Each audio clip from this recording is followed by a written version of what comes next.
இருந்து நடந்தது. உடைய வார்த்தையாகவே வந்தது. கர்த்தர் அவர்களோடு பேசினார் என்று நாங்கள் வேதத்திலே வாசிக்கிறாயா? கர்த்தருடைய ஆவியானவர் ஆண்டவரே அவர்களுக்குள்ளே இருந்தார் என்று பார்க்கிறோம். கர்த்தருடைய ஆவியை பெற்ற திருச்சபை, பரிசுத்த சபை ஆண்டவர் இந்த வேளையுமாக கர்த்தர் இடைபெறுகின்ற ஒரு சபையாக காணப்பட வேண்டும். தீர்க்க தரிசன காரியங்கள், நிறைவேற்றின காரியங்கள், இதை குறித்து வேளாண் முழுமையாக சொல்லி வருகிறதை நாங்கள் பார்க்கிறோம். ஈடுபடும் பேசும், நாம மையப்படும்படியாக பேசும், கர்த்தர் ஈடுபடும் ஆசீர்வதி நசராகிய இயேசுவின் நாமத்திலே ஆமென். காலத்துல ஜனங்களுக்கு ரொம்ப ஒரு உற்சாகமா இருக்கணும் அப்படின்னா உடனே என்ன பண்ணுவாங்க? ஸ்போர்ட்ஸ் வைப்பாங்க, உடனே கிரிக்கெட்டை பார்ப்பாங்க, சந்தோஷப்படுவாங்க, ராத்திரி போல உட்கார்ந்து பார்ப்பாங்க. மக்கள் அதுல ஆடும். அப்புறம் கொஞ்ச நாள் போச்சு, இடைப்பட்ட நாட்கள்ல WWE பார்த்துட்டு இருந்தானுங்க. எவன்டா குத்துறான், எவன்டா இடிக்கிறான், எவனை தூக்கி போட்டு உதைக்கிறானா ஆன்னு சொல்லி சிரிப்பாங்க.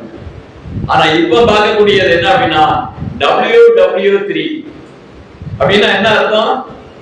World war 3.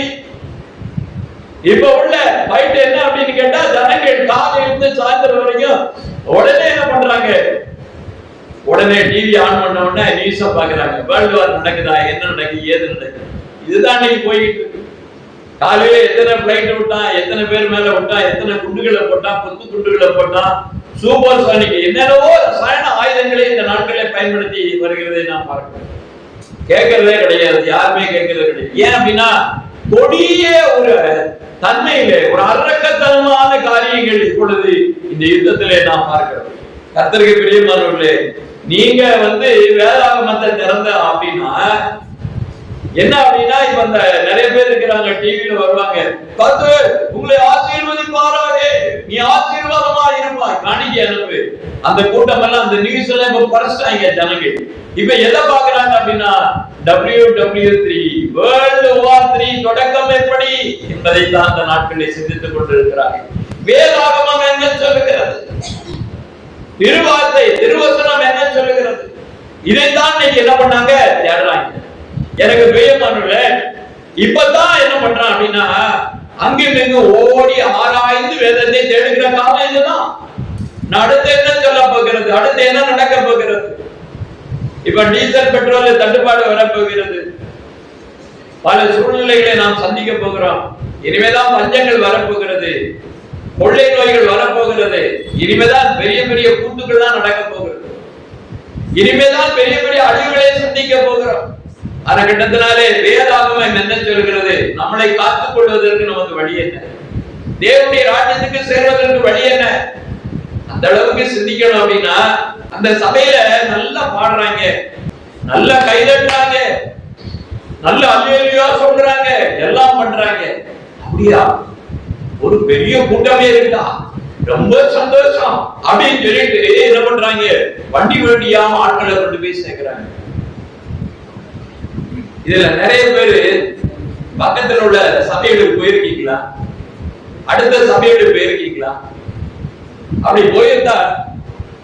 அப்படி போயிருந்தவங்க கொஞ்சம் கைய வைத்துங்க. நான் ஒரு சின்ன காரணமா தான் கேட்கிறேன்.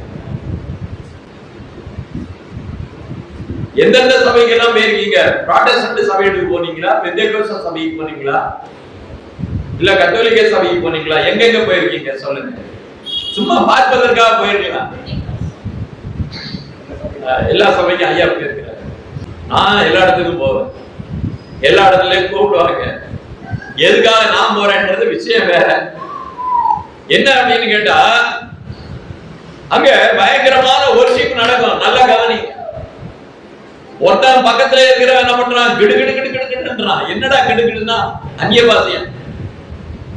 ஒருத்தான் ஏதோ ஒவ்வொரு வார்த்தைகளை பேசுகிறார்கள், விளங்காத பாஷைகளை.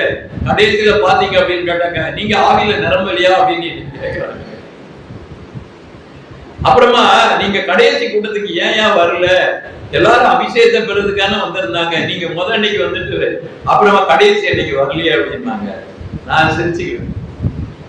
கடைசியில அவ கேள்வி கேட்கிற நேரத்துல சரியான பதில கொடுக்க உட்கார்ந்து அவன் பேசுனதுல அந்நிய பாஷையான கேட்க.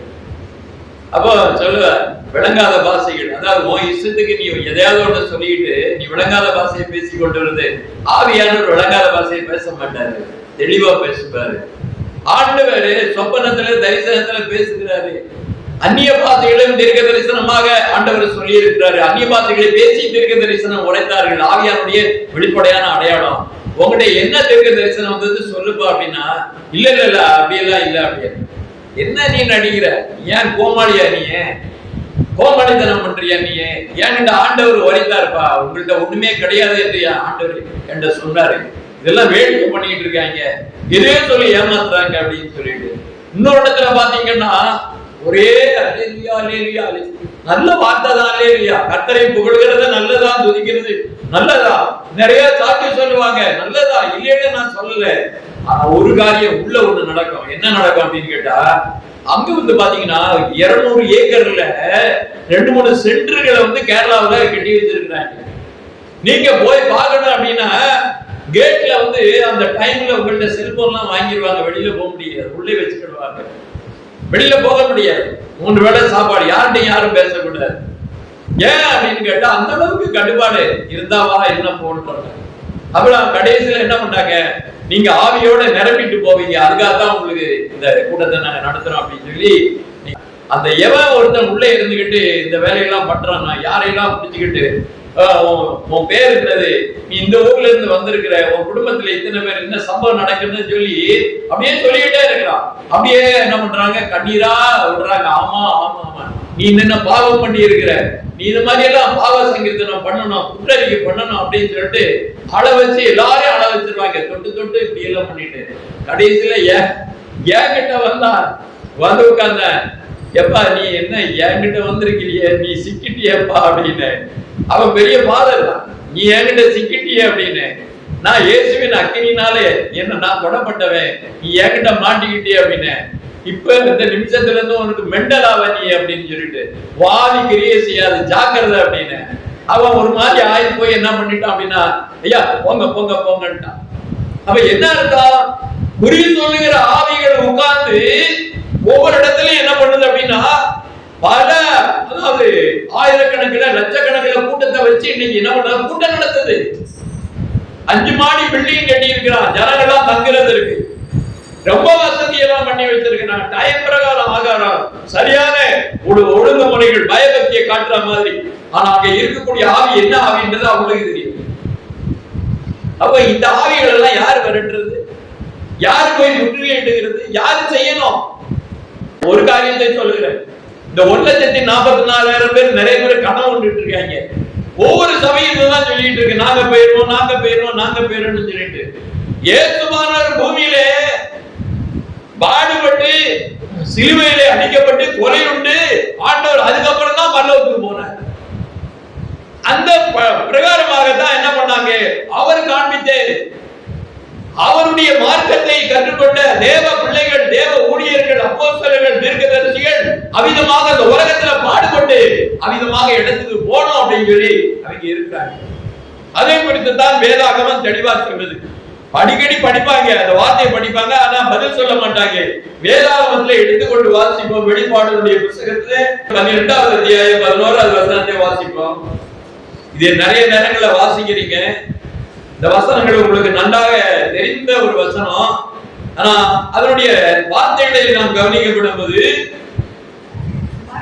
மரணம் நேரிடுகிறதா இருந்தாலும் அதற்கு தப்பும்படி தங்கள் ஜீவனையும் பாராமல் ஆட்டுக்குட்டியின் ரத்தத்தினாலே தங்கள் சாட்சியின் வசனத்தினாலே ஜெயித்தார்கள். எத்தனை பேர் இந்த உலகத்துல எந்த சபைகளிலே இவ்விதமாக மரணம் நேரிடுகிறதா அப்படின்னா அர்த்தம், கொல்லப்படுகிற, கொலை செய்யப்படுகிற, என்கவுண்டர் பண்ணப்படுகிற ஒரு நேரமாக ஒவ்வொரு ஊழியக்காரனுக்கும் ஒவ்வொரு விசுவாசிக்கும் இருக்கு அப்படின்னா, அப்படிப்பட்டவனா இருந்தா அந்த கூட்டத்தில் நம்ம சொல்லலாம்.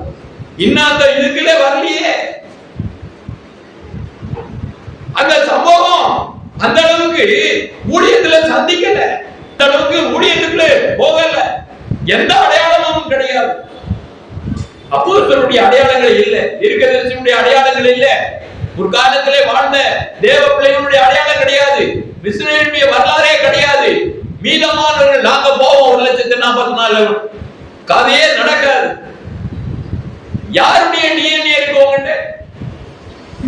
ஆண்டவருடைய டிஎன்ஏ இருக்கணும், அவருடைய ஆவி இருக்கணும், அவருடைய ஊழியம் இருக்கணும், அவருடைய போராட்டம் அப்படியாக நடக்க வேண்டும். அப்படிப்பட்ட ஒரு சூழ்நிலையில் நீங்க வாழ்ந்து கொண்டிருக்கிற அப்படிப்பட்டவர்கள் யார் என்கிற ஒரு கேள்வி. இப்போ எருசலேம்ல பழைய யாம் கீப்பருடைய பண்டிகை நடந்தது, சமீபத்தில் நடந்தது. எருசலேமுடைய நியூஸ் எல்லாம் நீங்க யாராவது பாக்குறீங்களா? எருசலேம் நியூஸ் சந்திக்கிறீங்களா? எங்கேயா பாத்துருக்கீங்களா? நல்லா தெரிந்து கொள்ளுங்க. ஒரு கூட்டம் எழுந்திருக்கு. எருசலேம்ல நடந்த ஒரு சம்பவத்தை உலகம் முழுவதும் டிவியில காட்டினாங்க. பெரிய நியூஸ் வந்தது.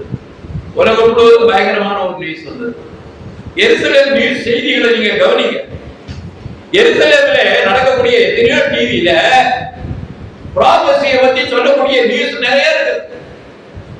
வேதாகமத்தை குறித்த நியூஸ் நிறைய செய்திகள் வந்து கொண்டே இருக்கிறது.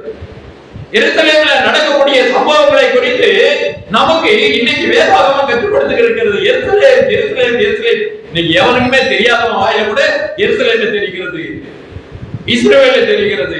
இந்த யுத்தத்தின் மூலமாக உலகம் முழுவதும் பிரகடனப்படுத்தப்பட்டிருக்கிறது. இன்னைக்கு வரக்கூடிய நியூஸ் எல்லாம் அதுதான்.